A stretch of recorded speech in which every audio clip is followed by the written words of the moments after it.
Un risarcimento per danno d'immagine e per la lievitazione dei costi dell'opera.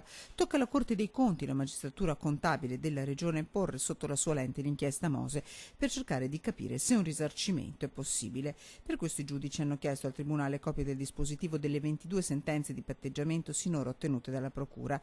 A risarcire i cittadini potrebbero essere nomi illustri, dall'ex presidente del Veneto Giancarlo Galan all'ex assessore alle infrastrutture Renato Chisso, soldi che andrebbero ad aggiungersi ai 20 milioni di euro già riportati all'erario della Procura. Ma sul Mose pende anche un'altra richiesta, quella dei cittadini che attraverso il Codacons hanno avviato un'azione per incompatibilità ambientale nei confronti del Mose. La revoca immediata della concessione, quindi di fermare i lavori, perché è evidente che molti dicono che i lavori vanno proseguiti perché tanto l'opera è quasi finita, ma se emerge che l'opera è inutile finire un'opera inutile. Non a 6 zeri la richiesta a 7, in questo caso 6 miliardi di euro, soldi che vanno ad aggiungersi ai 27 milioni di euro che il Consorzio Venezia Nuova potrebbe pagare dopo la verifica fiscale dell'Agenzia delle Entrate.